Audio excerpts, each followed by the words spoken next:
এই family card প্রত্যেকটা মহিলার হাতে হাতে থাকবে। এই ফ্যামিলি কার্ড দিয়ে 2000 থেকে 2500 টাকা আপনারা প্রতি মাসে আনতে পারবেন সরকারি ভাবে। আমরা সেই জন্য মায়েদের হাতে এটা দিতে চাই।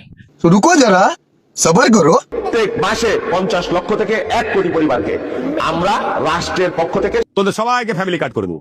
তারেক রহমান বলেছে আমরা এটা বাংলাদেশের 2 কোটি ফ্যামিলি 2 কোটি কার্ড পর্যায়ক্রমে সবকে দিব। আমাদের ফ্যামিলি কার্ডে আপনারা প্রত্যেক মাসে ধরেন 20,000 টাকা মোবাইল নাম্বার জানেন। ফ্যামিলি কার্ডের একটা ব্যবস্থা আছে ভাতা, সেখানে মাসে মাসে 7,000 করে তারও বেশি পাইতে পারো। তো রুকো যারা, সবার করো। और अभी तो रुको, क्लाइमैक्स अभी बाकी। কাকি আমাদেরকে ভোট দিলে ফ্যামিলি কার্ডের ব্যবস্থা করে দেবো। প্রতি মাসে 2,500 করে টাকা পাবা। তা আমরা সবাইকে দেবো। তোমরা সবাইকে টাকা দিবা? তো টাকা তোমরা কোত্থেকে দিবা? কি করো তোমরা? কি করে? টাকা তো আমরা দেবো না, টাকা দিবে আমাদের নেতা। তো তোমাদের নেতা কি করে? কি করে? এই বুড়ি, ভোট দিতে বলছো ভোট দিবি, এত কথা জিজ্ঞেস করিস কেন? কি হয়েছে? তুই বুড়ি কাকে বললি? এ কি দাদু, তুমি রেগে যাচ্ছ নাকি? কি করে? কি করে? কি করে?